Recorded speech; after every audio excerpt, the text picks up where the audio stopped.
grazie a tutti. Questa mattina c'è abbastanza gente nonostante tutto. Comunque, allora, io volevo invece, mi associo a quello che hanno detto prima l'avvocato Calvetti e il dottor Rocca. Rappresento in questa veste l'associazione Soci Banche Popolari Venete e volevo sollevare un punto, è quello dei tavoli di conciliazione, visto che poi qui c'è anche il rappresentante di Atlante, alla quale poi consegneremo la proposta che abbiamo presentato qualche mese fa per ristorare i vecchi soci. I tavoli di conciliazione abbiamo sentito da mesi che si fanno il mese prossimo, ma il vero problema è che se i tavoli di conciliazione sono come pare, 400 milioni per 100.000 soci, sono 4.000 euro a testa. Cioè il Fondo Atlante non è che voglia fare un'operazione di immagine, cercare di liquidare il più possibile soci, di aver risolto il problema e poi alla fine ti dà 4.000 euro. Questa è una cifra ridicola. Cioè i tavoli di conciliazione dovrebbero essere invece qualcosa di veramente serio. Invece noi crediamo che siano una burla e da questo punto di vista vorrei che lei, Presidente Lanza, nelle prossime settimane, nei prossimi giorni, finalmente presentasse una proposta seria, perché vediamo che questa ancora non c'è sul tavolo. Per quanto riguarda poi quello che è l'azione di responsabilità nei confronti del vecchio board della banca, rilevo una cosa, che sono state esaminate, è vero, 40 posizioni, ma mi chiedo, gli aumenti di capitale in questo modo qua, dandoli a qualcuno che non aveva i fondi, era facile farli, e mi chiedo dov'era in questo momento la Banca d'Italia, cioè tutto quello che è stato il sistema di controllo è completamente mancato.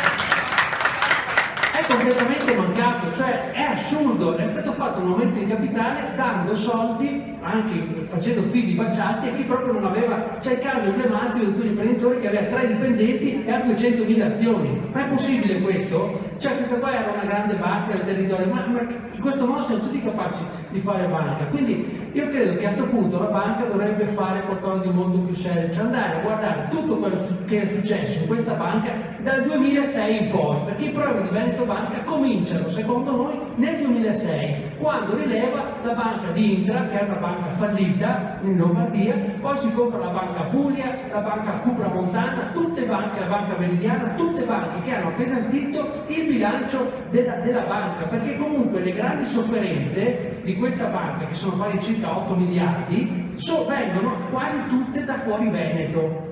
Quindi non è che noi veneti siamo cattivi pagatori, pare che i problemi stiano fuori dal Veneto. Da questo punto di vista abbiamo chiesto molte volte ci fosse chiarezza, si comincia invece con una cosa tiepida, 40 posizioni, bisogna analizzare molte più posizioni, bisogna fare un'operazione veramente di reset e di pulizia a fondo e bisogna aprire un tavolo di confronto con le associazioni, cioè non basta dire analizziamo 40 posizioni un po' per volta per far vedere che si fa qualcosa, perché questi sembrano pannicelli caldi per far vedere che si fa qualcosa, poi in realtà non si vuole andare a fondo. Allora, noi chiediamo un intervento molto più profondo, chiediamo di discutere la nostra proposta che riguarda la creazione di una società esterna a quale conferire gli NPL e chiediamo un'operazione verità sul quanto capitale ha bisogno questa banca per poter proseguire la sua attività. Si dice che l'aumento di capitale fatto al Fondo Atlante è di fatto già bruciato e in effetti è vero, perché tra adeguamenti bisogna ovviamente innalzare tutti quelli che sono gli accantonamenti e le richieste della BCE, noi crediamo che entro fine anno bisogna fare un altro aumento di capitale per quanto riguarda Vicenza da 700-800 milioni. Vogliamo delle risposte chiare e finora invece vediamo ancora che si sta giochicchiando. Grazie a tutti. Quella di Roma ha già fatto un egregio lavoro e continuerà a farlo, quindi non mi soffermo su questo punto, ovviamente io voterò a favore perché mi sembra sacrosanto. Però per sopravvivere la banca, come nel detto in precedenza, ha bisogno di fiducia. Questa manca drammaticamente. Fino adesso il problema degli ex soci o i vecchi soci è stato messo in un angolo.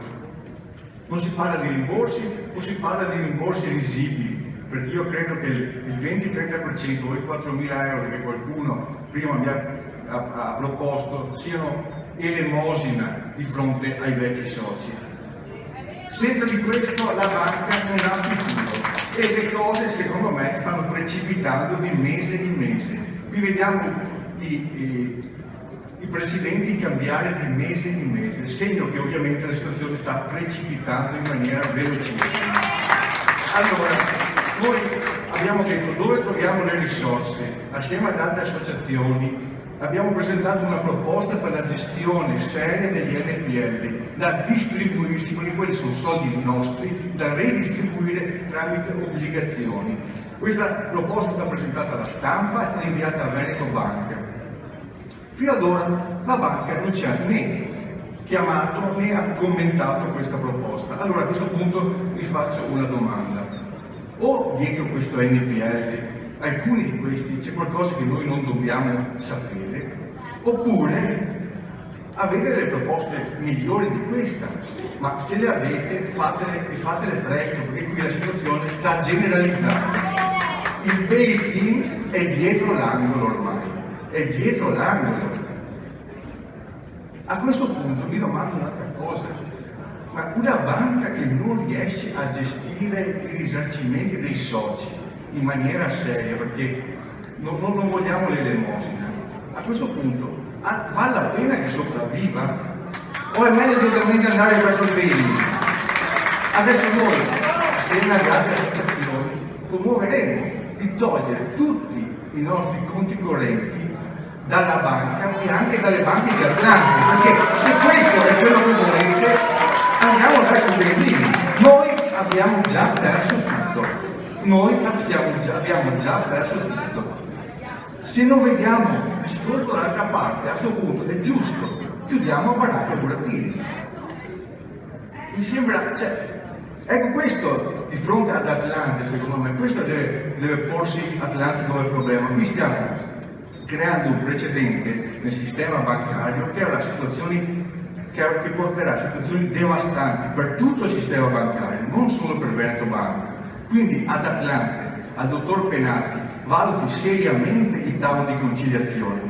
Se non ci sono le risorse immediatamente, con la nostra proposta era quella di diluire il risarcimento in 10, 15, 20 anni. Quindi, per avere i nostri soldi, noi siamo anche disposti ad aspettare, però vogliamo risposte, perché se no togliamo tutto. Meglio chiudere, piuttosto che questo, meglio chiudere. Buon lavoro e lo stiamo. Grazie.